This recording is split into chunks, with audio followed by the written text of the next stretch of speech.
Alright, so far I have the two vertical pieces welded in place and two horizontal pieces. The way that the ATV rack is built is there's a top horizontal bar that connects to another horizontal bar.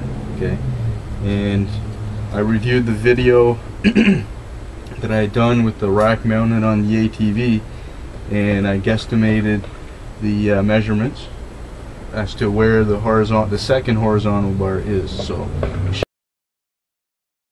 should be about 3 inches from the top here. So this piece and this piece are going to rest on that horizontal piece. Now the next thing to decide is to where am I going to mount this bar. The two pieces that come from the vertical on the ATV rack, okay, down here they curve, so I don't want this too low, but I don't want it too high either, because I don't want it to rest on the horizontal piece like this. So what I'm actually going to do is mount it right down here. Now here's a tip for you. See, I don't have anything to clamp onto because I'm welding on the inside like this. There's nothing to hold my piece while I weld it. So what I can do here is this. I always keep scrap pieces around for just this reason. What I can do, put my piece like this, use two scrap pieces for the top and bottom, this, and then clamp it all down.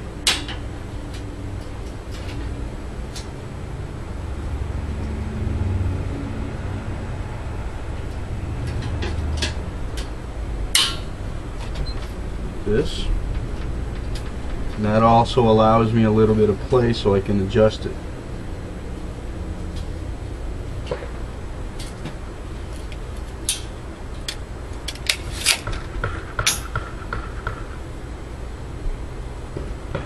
Now all I have to do is weld it into place.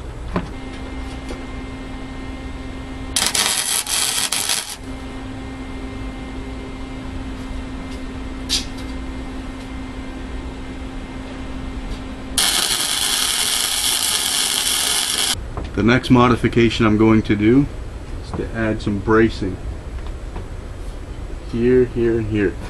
And rather than bracing it right smack in the middle, what I've decided to do is to brace it even with the pieces that I welded back here. So down here.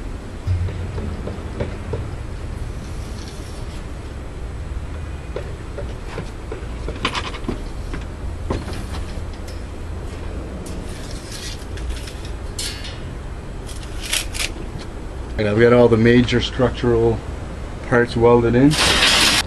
Another result from test driving this thing is that when I bungee cord a load down, okay, and when this thing's bouncing around in the back of the ATV going down the trail, what happens is the items tend to want to move from side to side. So what the bungee cords end up doing is this. Okay, and this is how I lost my gas can. It bounced, and then it slipped off just like that. Okay, so there's two things I can do. First thing is weld flat washers on the other side of the rail like this, which will then create a hole where I can hook my bungee cord onto and it won't go anywhere. Another option is to use adequately sized nuts like this and weld it on the other underside like that. So by doing that, I can basically put my bungee cord anywhere, and when it encounters a nut, it'll stay put. Or I can even put the tip of the hook inside the hole of the nut like that, and it won't go anywhere. The advantage of this is a cleaner looking application, but I prefer using the washer, and I'll tell you why. By doing it this way, I can feed paracord in through the loops if I want to. For example, tie something on the side here and it won't move around. Okay, I could tie my rope around here, but it'll have the same problem as the hook it can slide around. So by putting the flat washers like this in strategic locations, I have the functionality for both the bungee cord and also the rope. So I'm going to go ahead and get all my washers in order here and start welding them up. Alright, I decided to take yesterday off. I haven't been feeling all that great lately, so yeah, sorry for my voice might sound a little bit off today, but I'm not going to let it stop me from doing what I want to do, which is this stuff. Deflection on that without much effort. See how much it moves? Okay. This metal, which is about the same size, now it's a little bit wider, so it's basically flat stock with a 90-degree bend, same thickness. Okay, it's nice and stiff. Okay, so that's why you want to build your frame sections with angle iron, make it nice and strong. So all around here, I welded some washers. Okay, I had 4 with bigger holes in the rest, so what I decided to use them on are the corners. So all 4 corners have are the bigger washers with the bigger holes, and the reason for that is I'm more likely to want to put more than one bungee cord in that hole, or even tie some rope, or a combination of all the above. These ones here, I can only fit one bungee cord because of the size of the hole. And I've also on the back put 3 of them that are more or less lined up with the ones on the front here, so I can basically do something like this. I want to put some mounting brackets for my axe.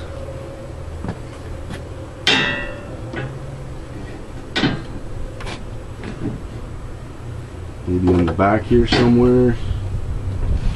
On the front might be a good spot.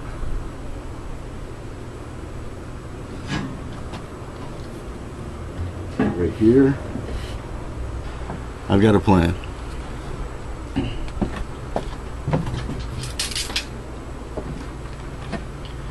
I'm going to mount my fishing rod up here.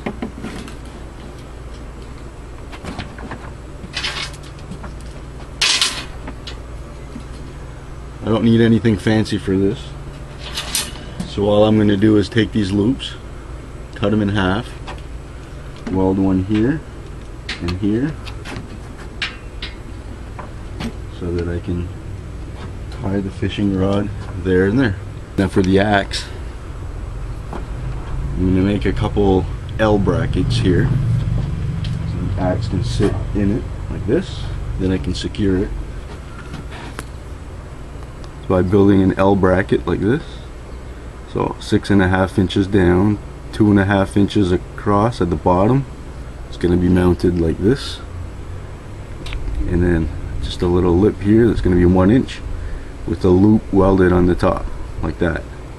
Okay, so this equals a 10-inch length, but because I have 2 bends, I'm going to lose about 1/8 of an inch in the bends, so I have to compensate for that. So I'm going to cut it at 10.25 inches to compensate for the 2 bends.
two brackets.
Whoops.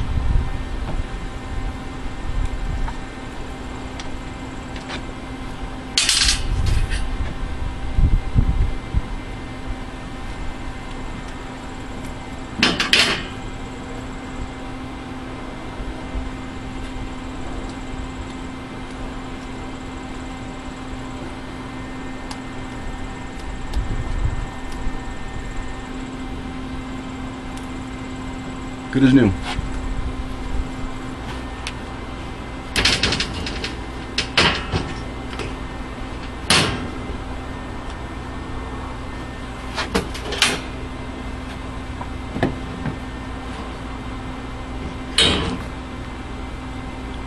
Awesome. Tie a rope here. I need another mounting point here, I think.